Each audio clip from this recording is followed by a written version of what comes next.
بسم اللہ الرحمن الرحیم۔ ناظرین، مذہب اہل تشیع کے معروف عالم دین علامہ سید شہریار رضا عابدی صاحب نے صحیح بخاری شریف کی حدیث لدود کو آؤٹ آف کانٹیکسٹ پیش کیا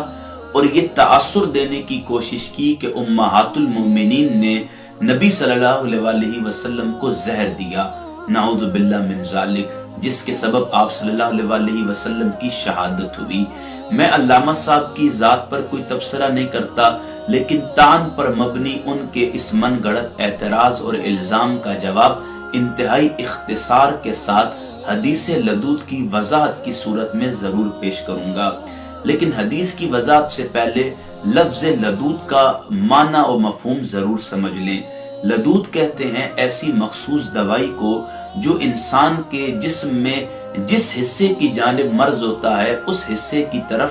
جبڑوں سے داخل کی جاتی ہے تاکہ مرض میں افاقہ ہو اور تکلیف اور درد سے راحت مل سکے۔ اب بخاری شریف کی حدیث سنیے گا، صحیح بخاری کی 4458 نمبر حدیث۔ ام المومنین سیدہ عائشہ صدیقہ رضی اللہ تعالی عنہ فرماتی ہیں کہ نبی کریم صلی اللہ علیہ وسلم کے مرض میں ہم آپ کے منہ میں دوا دینے لگے تو آپ صلی اللہ علیہ وسلم نے اشارے سے دوا دینے سے منع کیا۔ ہم نے سمجھا کہ مریض کو دوا پینے سے جو ناگواری ہوتی ہے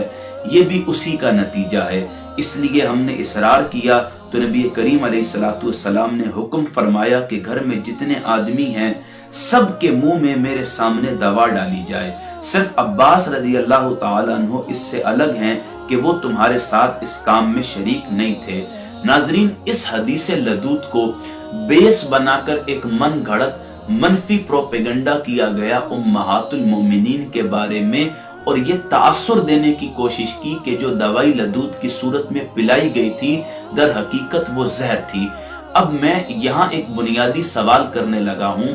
علامہ صاحب اگر تو آپ نے بخاری شریف کی صرف یہی حدیث پڑھی ہے تو شاید آپ کا اعتراض، آپ کا الزام، آپ کا یہ طعن آپ کی حد تک تو درست ہو سکتا تھا، لیکن شاید آپ اگر بخاری تھوڑی مزید پڑھ لیتے تو آپ کو علم ہو جاتا کہ امہات المومنین نے جو یہ لدود کیا یعنی دوائی نبی کے مبارک جبڑوں میں داخل کی، یہ در حقیقت عین حکم نبوی صلی اللہ علیہ وسلم کے مطابق تھی، کیونکہ بخاری شریف کی ایک اور حدیث میں اب آپ کے سامنے پڑھنے لگا ہوں۔ 5713 نمبر حدیث ہے۔ ایک عورت اپنے بچے کو نبی کریم علیہ السلام کی بارگاہ میں لے کر حاضر ہوئی، اس کے بچے کا حلق دبا ہوا تھا۔ آپ صلی اللہ علیہ وسلم نے فرمایا، تم اپنے بچے کو انگلی سے حلق دبا کر کیوں تکلیف دیتی ہو؟ یہ عود ہندی لو، اس میں 7 بیماریوں کی شفا ہے، ان میں سے ایک پسلی کا ورم بھی ہے، اگر حلق کی بیماری ہو تو ناک میں ڈالو، اور اگر پسلی کا ورم ہو تو حلق میں ڈالو، یعنی لدود کرو۔ نبی کریم علیہ السلام لدود کرنے کا حکم دے رہے ہیں، چونکہ لدود کرنے میں 7 بیماریوں سے شفا ہے، 7 امراض سے صحت ہے، تکلیف سے راحت ہے، پریشانی سے نجات ہے، درد کا مداوع ہے۔ تو جو نبی کریم علیہ السلام کی مبارک ازواج نے نبی کو لدود کیا وہ نبی کے حکم کے عین مطابق ہے، لیکن آپ یہ الزام طعن کی صورت میں وارد کر رہے ہیں کہ امہات المومنین نے نبی کے منع کرنے پر جو دوائی ڈالی در حقیقت وہ زہر تھی، نعوذ باللہ من ذالک۔ لدود کا حکم تو نبی کریم علیہ السلام خود فرما رہے ہیں اور اپنے صحابہ کو